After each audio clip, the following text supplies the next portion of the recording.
Dobro mi došla na Lele podcast. Ja sam Jela, a ovdje si podržana u svojoj ženstvenosti, trudnoći, porodu i donošenju odluka. Ovo su priče svih nas žena koji smo na putu kojim i ti koračaš kako bismo učile i rasle zajedno. Danas vam donosim jednu malo drugačiju priču, a i sam podcast će biti u malo drugačijem formatu. Jedna hrabra žena mi se javila sa željom da snimimo podcast na temu straha od poroda, odbacivanja trudnoće, depresije, anksioznosti. I ja sam je pitala želi li ona biti moja sugovornica, ali kako je željela ostati anonimna, što je potpuno razumljivo jer su ovo uistinu intimne i osjetljive teme koje, nažalost, mnogi ljudi lako osuđuju. Ja sam je zamolila da mi napiše svoju priču, a ja ću je pročitati. Priča ove žene je intenzivna, što zbog njenih osjećaja s kojima se borila, što zbog okoline koja nije pružala podršku kad joj najviše trebala, ali i zbog njene snage, njene transformacije. I promatrati ženu koja praktički ostavljena od svih ide za onime što smatra ispravnim. I zapravo me to dosta podsjetilo i na prošlotjednu priču moje Kristine. I te žene koja donosi odluke u skladu sa svojim osjećajem i ide do kraja s njima je onako uistinu magično. I vidjeti tu promjenu i moć koja se izrodi iz priče poput ove je i čast i inspiracija. Jer kako će i ona sama kasnije reći, njena priča nije ona s cvjetićima i potpuno prirodnim porodom. Dapače, njena priča je priča s intervencijama, ali na njen način. Baš onako kako je ona htjela. I ova žena je skrojila svoju priču s poroda. I to ju je nakon doslovno 9 mjeseci straha i boli pretvorilo u novu ženu koja osjeća iznimnu duboku povezanost sa svojim djetetom po prvi puta. Pa mene je duboko dirnula ova priča i nadam se da će i vas i da će svatko iz nje izvući onu najbitniju pouku za sebe. A to je da slušamo svoje srce, svoje želje i svoje potrebe i da ustrajemo usprkos svemu. Ja sam postavila par pitanja na koja ću sada pročitati odgovore. Možeš li nam ispričati o svom putu kako si ostala trudna? Jer bih voljela da za početak dobijemo sliku puta do same trudnoće. Znala sam kao i moj partner da jednog dana želimo dijete. I sama sam jedinica i nikad nisam imala želju imati brata ili sestru, a mislim da se jednom djetetu mogu potpunije i kvalitetnije posvetiti nego dvoje djece. Tu su naravno i financijski aspekti i tako dalje. Moja trudnoća je bila neplanirana. Uvijek sam imala duge i neuredne cikluse, ali ovaj put je kontracepcija zakazala. Iako smo bili svjesni toga, taj događaj se dogodio negdje 28. dana ciklusa, pa sam računala i da je ovulacija prošla, obzirom da mi ciklusi traju otprilike 36 do 39 dana. Simptomi koje sam osjećala su bili identični onima koje sam imala u PMS-u. No iz znatiželje sam napravila test na trudnoću. I to ne jedan, već 3 testa. Od toga su 2 pokazala negativan rezultat, no zato je 3. pokazao plus velik kao kuća. U tom trenutku doživjela sam šok. Počela sam plakati jer to se dogodilo u pogrešnom trenutku. Moj partner i ja smo oboje zaposleni, donekle situirani, međutim započeli smo jedan projekt mimo naših radnih mjesta koji je tražio dosta financijskog ulaganja. Oduljio se, a nije pokazivao naznake isplativosti, tim više što je u 2020. pandemija bila u punom jeku. Dakle, bez novaca i u nesigurnim zdravstvenim uvjetima dogodila se trudnoća. Ja bih samo se nadovezala ovdje jer su me kontaktirale neke žene koje su imale upravo ovakve strahove. Biti trudna i onda još i rađati dijete u ovakvim uvjetima, bez obzira koja je bolest, ali u tim uvjetima u samom sustavu gdje žene moraju, ne znaju hoće li moći partner biti s njima, iz dana u dan se mijenjaju ta pravila, kako smije, što treba, što mora. To može stvarati jako puno anksioznosti.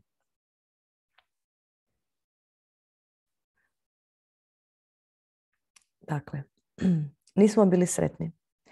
Očekivala sam da ću kad ostanem trudna biti sretna, da će moj partner od sreće poljubiti i zagrliti mene, da ćemo roditeljima reći sretnu vijest kako će to biti prvo unuče, a kad moj, to jest naš se svijet srušio. Smatrala sam da se nećemo izvući, da je vrijeme pogrešno, nastupio je strah od budućnosti i što ona nosi.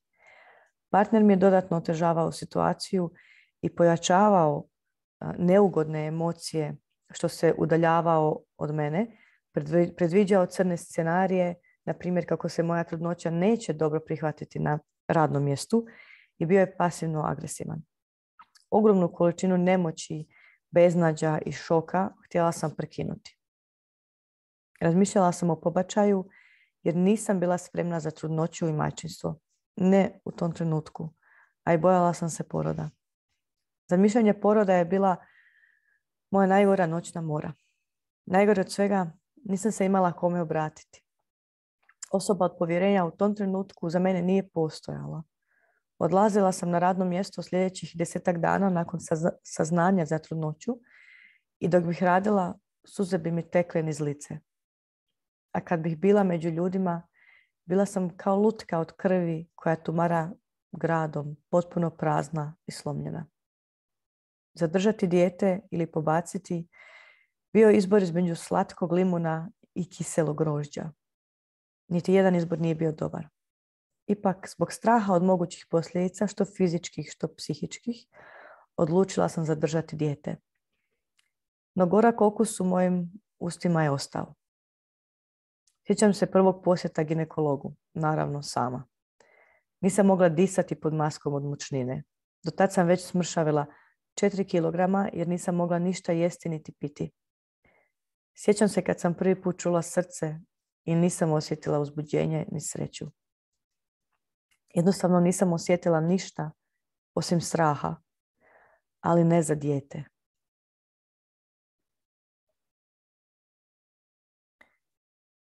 Moje sljedeće pitanje je bilo kroz emocije koje su bile ključne u tvojoj trudnoći, opiši nam tih 9 mjeseci.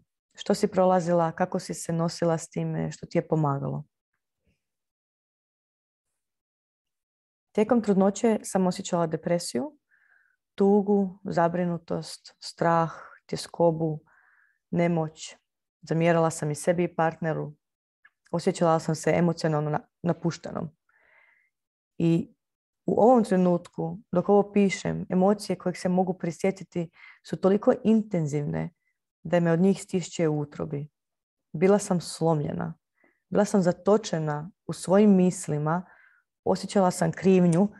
Imam savršenu školsku trudnoću, osim mučnina prva 3 mjeseca, ali drugo baš ništa. A u njoj ne uživam. Ja se ne veselim tom malom biću koje ću tek upoznati. Strah me hoću li ga uopće moći voljeti. A od mene se, kao i od svake žene, očekuje da svoje dijete voli bezuvjetno, iznad svega. Nisam se imala kome obratiti. Osoba od povjerenja nije postojala, a svi ti osjećaji su me uvijek natjerali da se zapitam kakva sam ja to žena. Kako mogu biti takvo čudovište? Nisam se znala nositi s time. Jednostavno mi je bilo previše. Strah od poroda je bio toliko intenzivan da sam dobila panične napade od kojih ne bih mogla disati. Obratila sam se i ginekologu i rekla sam mu da sam depresivna i anksiozna i da se jako loše psihički osjećam. Na to sam dobila sljedeću reakciju. Citiram, da i Jednog dana je moja mama shvatila da nešto nije u redu. Kako pucam pod teretom svojih misli i rekla mi je da to više ne ide, da moram potražiti pomoć. Međutim, partner mi je rekao da meni pomoć ne treba i da se zaista nema potrebe za razgovorom sa psihologom, no ja sam je zatražila. Rezultat je bio takav da sam bila još više anksiozna.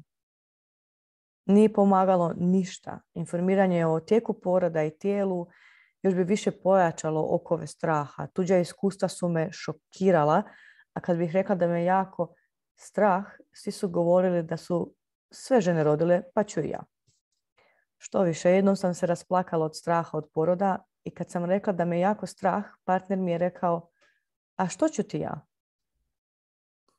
Nastojala sam puno šetati i odvratiti si misli. Srećom, radila sam do samog kraja trudnoće, pa me to malo zaokupljalo, ali nedovoljno da me makne iz negativnog vrtloga emocija.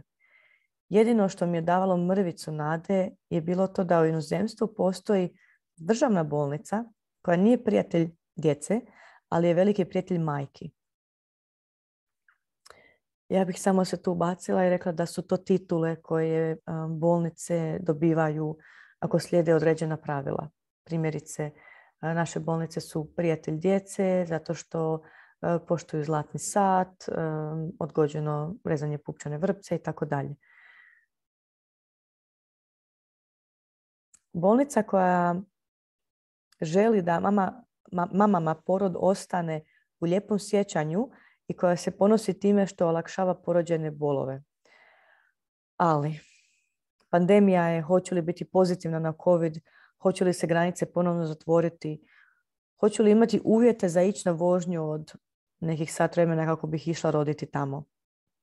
I opet se stvorio put za osjećaj anksioznosti. Tad sam zatražila pomoć Theta Healing praktičarke koja mi je pomogla promijeniti moja uvjerenja o porodu.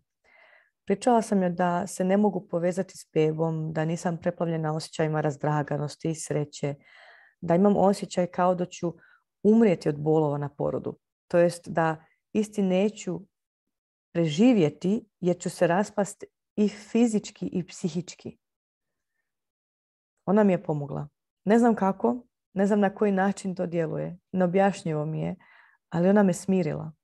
Pitala me je što bi se najgore dogodilo kad bih rekla da je moj porod bio lijep i lagan i bezbolan. Rekla sam da mi nitko ne bi vjerovao. A za povezivanje s djetetom rekla mi je da moja curica dobiva puno ljubavi kroz brigu o njezinom zdravlju. Načinu života koji vodim, prestala sam pušiti, piti alkohol, izbjegavala sam određene namirnice i tako dalje, zaista pokazuje ljubav, to sve, te da ne postoji jedna definicija ljubavi. Moje sljedeće pitanje je bilo što je bilo najteže?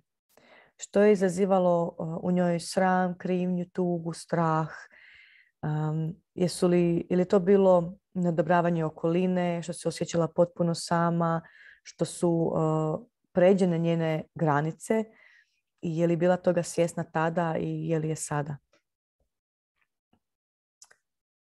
Najteža su mi bila očekivanja okoline. Slomila bih se svaki put kad bih nekog obavijestila da sam trudna i taj netko bi bio iskreno sretan, a ja se nisam mogla veseliti. Ubijala bi me krivnja koju bih u tom trenutku osjećala. Partner mi je odmah rekao da on sa mnom ne želi na porod, a ja nisam htjela zvati mamu i dulu jer porod smatram da kao nešto vrlo intimno i ne želim da me treća osoba osim medicinskog osoblja gleda u boli, intimni, obnaženo i tako dalje. U trenutku kad je rekao da ne želi ići sa mnom na porod, moj scenarij u glavi je bio ovakav. Biću sama, satima ću ležati u bolovima, nitko mi neće htjeti pomoći, stavit će me na drip, razrezat će me toliko da neću mjesecima moći sjediti, osoblje će iskoristiti to što ću biti sama da bude bezobrazno. Ako budem tražila svoja prava, bit će još gori prema meni u smislu grubosti i kako ću tek to dokazati, bit ću psihički slomljena i napuštena i opet onaj osjećaj čvora u utrobi. A isto me čeka u postpartumu. Kad sam sad ovako depresivna, a imam i obiteljsku anamnezu depresije, kako ću funkcionirati za dvoje? Nadalje, Bila sam uvjerena da sam jedina na svijetu koja se zbog straha od poroda ne može veseliti bebi na putu. I onda sam upadala u začarani krug krivnje i straha da to priznam nekome tko me voli. Ujedno, moja prijateljica je ostala trudna par mjeseci nakon mene. Mislila sam da ću s njom moći pričati, da ćemo dijeliti trudnička iskustva. No, ona nije bila voljna za komunikaciju. Što više, nije me ni jednom pitala kako sam. Rekla sam okolini da želim roditi u inozemstvu i da je to jedino mjesto koje sam mogla zamisliti za porod i kojem bih se osjećala sigurno, jer sam o njemu pročitala toliko lijepih stvari, a moja je želja bila samo da što manje boli. Reakcije koje sam dobivala iz okoline su bile: što ti izmišljaš? Pa imaš rodilište pred nosom i relativno su zadovoljne žene tamo. Ti si razmažena. Što očekuješ? Ti tranje perom? I ti ćeš platiti porod? Ajde, molim te, ne budali. Što imaš protiv našeg rodilišta? A ja sam samo htjela mir, intimu, poštovanje mojih želja, informiranost, činjenicu da neću biti broj, sigurnost da neću morati moliti za epiduralnu, da ću je dobiti na vrijeme, da mi neće biti ukinuta u najpotrebnijem trenutku, da neće rutinski raditi epiziotomiju, da neću odmah dobiti drip i tako dalje, i tako dalje. Osjećala sam ljutnju zbog toga. Ne znam zašto je u redu kupiti auto i dići kredit za njega, a nešto što je bitno, uvjeti, za ženu koja postaje majka nije opravdano. Zašto svi popravljaju zube kod privatnih zubara, ako je javno zdravstvo u Hrvatskoj toliko dobro? Iz tog razloga ja sam se odlučila za bolnicu, dakle mjesto gdje je stručno osoblje, priskače u pomoć ako kola krenu nizbrdo. Do tada oni prihvaćaju želje i ideje trudnice. Što više, porod vodi babica jer vani primalje imaju veće ovlasti nego u Hrvatskoj. Zanimljivo, čak me i moja prijateljica trudnica gledala ispod oka zbog mojih izbora. A to nije neko unebesno smiješni iznos kao u privatnom rodilištu u Hrvatskoj. Već sam za 6 dana boravka u bolnici i sve usluge i pretrage platila 2000 eura.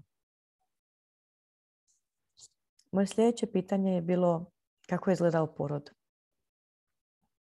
i što se sve od intervencija dalo i to u smislu kako su joj pomogle te intervencije da ima lijepo iskustvo i da se nosi sa strahovima. Mislim da je ovo jako vrijedno jer može pokazati svim nama da je u redu pristati na intervencije, da se mi ne moramo stalno boriti protiv nečega i da ono što uvijek ponavljamo nije poanta koliko si intervencija imala u svom porodu, nego kako si se ti osjećala. Porod je izgledao tako da sam imala visoko puknuće vodenjaka koje se dogodilo na posljednjem ginekološkom pregledu prije odlaska u rodilište. Tada sam bila 39+2. CTG je očitavao dosta visoke trudove, iako ih nisam osjećala, a bila sam otvorena 2 cm. Po dolasku u rodilište pregledana sam, ustanovili su da plodna voda otječe, ali da trudova nema i poslali me na čekanje na odjel gdje su ležale žene koje čuvaju trudnoću ili idu na neku ginekološku operaciju. To je bio jedini vaginalni pregled koji sam imala prije ulaska u rađaonu. I to mi je odlično, tim više što je bio iznimno nježan. U međuvremenu, dok sam čekala svoje prirodne trudove, radili su mi samo CTG i dobivala sam intravenozno antibiotike zbog streptokoka. Savjet babice koji sam dobila po prijemu je bio: opustite se, odmorite se, krećite se kad vam bude potrebno. Kad krenu trudovi, ostanite što dulje van rađaone kako biste se mogli kretati, jest, tuširati se, biti u položaju koji vam najviše odgovara, a kad više ne budete mogla izdržati, krenite u rađaone da dobijete epiduralnu. Nažalost, ni nakon više od 55 sati prirodni trudovi nisu krenuli. I zbog rizika infekcije, dežurni ginekolog mi je rekao da bismo trebali porod stimulirati. Za svaku radnju su me pitali da li se s istom slažem i govorili su mi zašto smatraju da bi ona bila dobra. Primjerice, tamo ne briju međicu jer to smatraju nepotrebnim. Klistir sam odradila, iako sam ga mogla odbiti jer nisam htjela vršiti veliku nuždu na porodu. Ja bih samo htjela tu dodati da je normalno da žena kaka na porodu, pisali smo blog o tome i kako nemam zapravo nekih medicinskih razloga za klistir, ali ako se žena osjeća bolje odraditi ga, onda se to treba poštivati i ne osuđivati kao nešto što je nepotrebna intervencija, jer njoj to nije. Okay?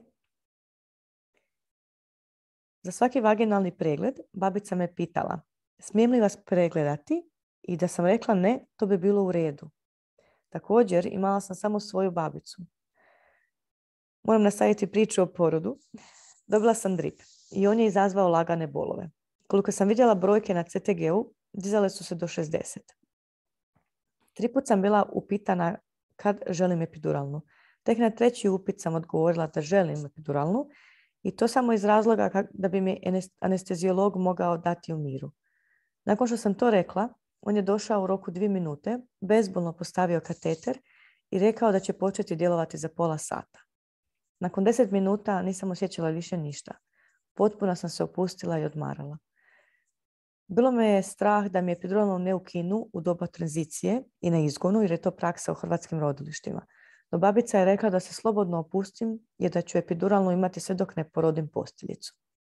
To me potpuno umirilo. Znala sam da će sve biti u redu, da je moja curica dobro i da ćemo zajedno bez ikakvih bolova odraditi taj težak posao. Ono što je bio moj posao bilo je skupljati mentalnu snagu za kraj.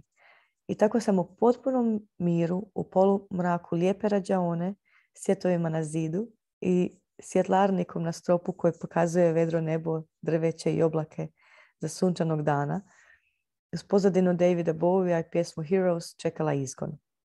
Kad je došlo vrijeme za izgon, oko mene su bile samo 2 babice. Dakle, imala sam potpunu intimu. Poludjela bih da je u sobu bilo 10 osoba koje gledaju u moje međunožje. Babica mi je davala upute kako i kada da tiskam i cijelo vrijeme je bila toliko topla, ohrabrujuća, predivna. Međutim, trebala sam pomoć kod izgona, tako da me glavna babica pitala smije li me njezina kolegica pomoći na način da mi nježno pogura trbuh u trudu dok tiskam.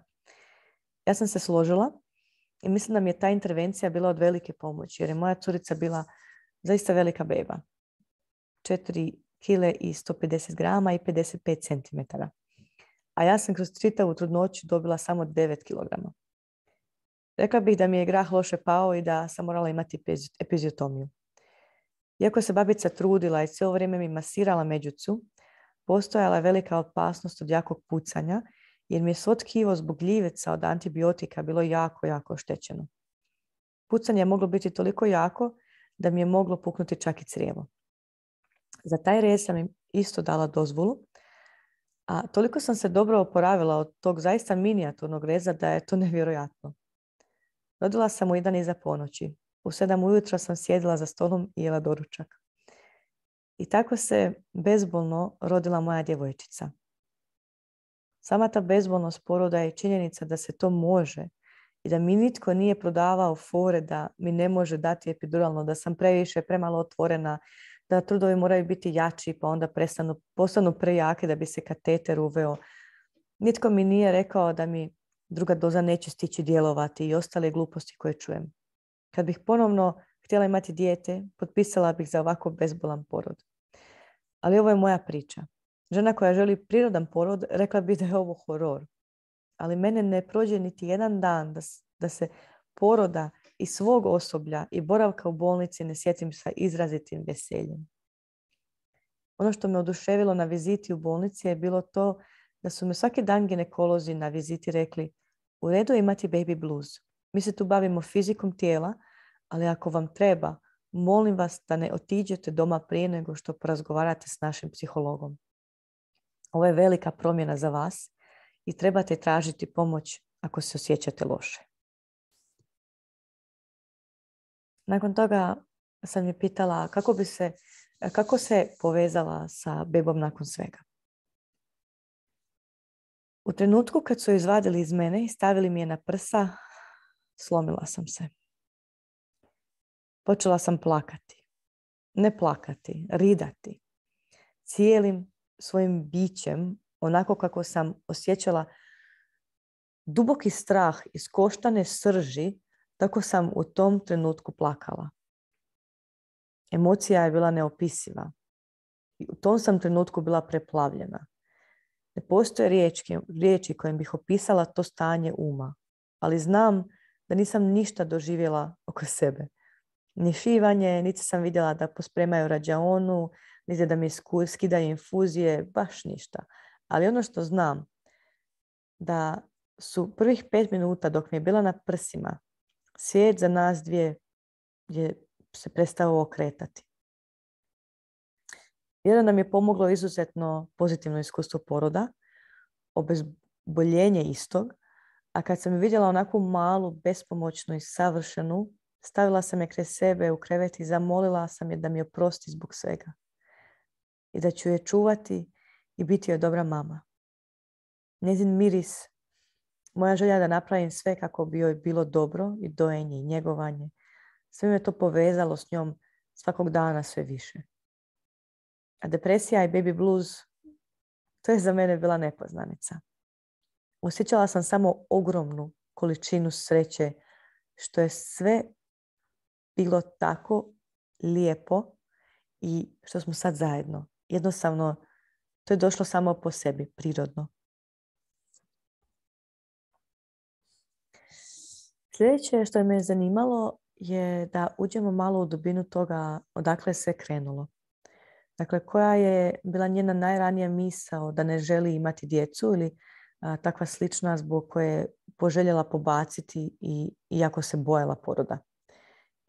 Ili se isto bojala majčinstva. Mogu. Imala sam od 17. godine dismenoreju koja nije fizičkog uzroka. Moji menstrualni bolovi bi izgledali tako da bi mi cijelo tijelo padalo u šok. Bila sam blijeda, oblijevao me hladan znoj, grčila sam se od bolova u rukama i licu, nisam mogla pričati. Bol u trbuhu bi bila tolika da sam znala padati u nesvijest na radnom mjestu, na ulici, u autobusu. Jednostavno sam bila u agoniji od bolova. Završavala sam na injekcijama protiv bolova i tako svaki mjesec. Mislila sam da neću izdržati porod zbog toga i od tuda je krenuo strah od poroda, odnosno porođajne boli. A neprihvaćanje trudnoće je rezultat toga što se dogodilo u pogrešnom trenutku. Majčinstva se nisam bojala. Htjela sam dijete jednog dana jer sam htjela voljeti jedno malo biće. Uzrok straha su i iskustva žena u okolini s liječnicima i njihovim iživljavanjem, nemoći koju su osjećale, a točka na i je bila kampanja roda Prekinemo šutnju, o kojoj sam pročitala strašne priče i nisam htjela da mi se to dogodi. Moje sljedeće pitanje je bilo što bi napravila drugačije sada? Kako bi se postavila prema drugima? I što bi uopće nama poručila na tu temu postavljanja granica prema drugima? Imala bih čvršći obrambeni stav. Ne bih dozvolila da mi sole pamet i govore što trebam i kako trebam raditi. Ne bih dozvolila da kad tražim informaciju od liječnika istu ne dobijem. Smatram da takav stav treba vježbati već u trudnoći, a ne na samom porodu, jer je tada bojim se prekasno. Možda bih i prešutila neke stvari kako ih planiram napraviti, čisto iz razloga da me ne uznemiruje tuđe zabadanje nosa u moj intim. Meni osobno je ovo jako zanimljiva priča, jer poklapa se, neke misli ove žene se toliko poklapaju sa onim što je izgovorila Kristina i zapravo to je temelj svega. Jednostavno držati, kako kažu, hold your ground, ali ne po cijenu nekakve naše iluzije savršenog poroda, nego po cijenu onoga što mi smatramo da je ispravno. I to dolazi iz naše nutrine.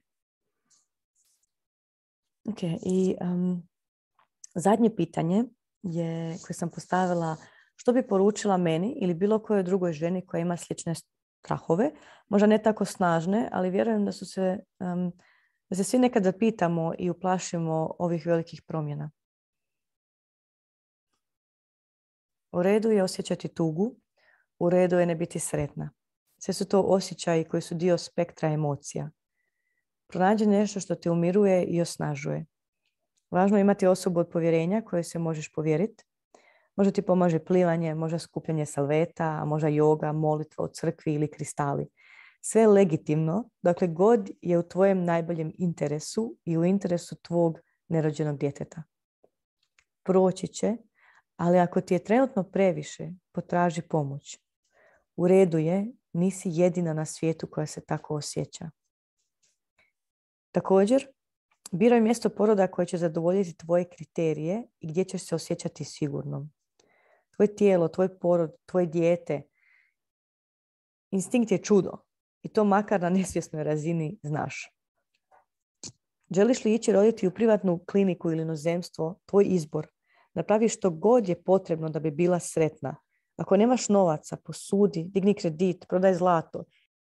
Jer ništa nije od takve važnosti, ništa te neće oblikovati više nego iskustvo poroda. Šteta bi bilo liječiti psihičke rane nakon jednog događaja koji bi trebao biti jedan lijepi kraj fiziološki čudesnog ciklusa.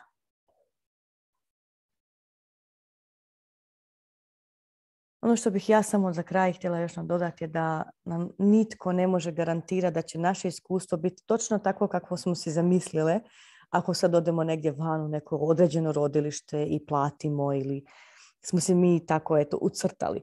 Ali to nije ni poanta, već je poanta slušanje sebe i da ideš za tim osjećajem koji je kao potreba. Da učiniš onako kako smatraš da je najbolje za tebe. Tu leži autentičnost i integritet. Jer onda iz toga rastemo dalje. Ja bih se još ovim putem samo htjela zahvaliti ovoj ženi što je bila toliko hrabra i što je s nama podijelila ovu priču. Jer to nije mala stvar. I prekrasna mi je ona jedna rečenica da sram ne može preživjeti na svjetlu. Radi se upravo o ovome. Da ako dijelimo ovakve priče, ovakve misli, ovakve strahove, ovakve osjećaje krivnje i srama, onda pomažemo jedni drugima. Onda netko drugi se više neće ovako osjećati kad pročita ili čuje ove riječi. Tako da hvala njoj. A pozivam sve vas koji želite podijeliti svoju priču, da mi dođete na ovaj podcast, da mi budete sugovornica ili da mi napišete svoju priču i prenesemo je u ovom obliku.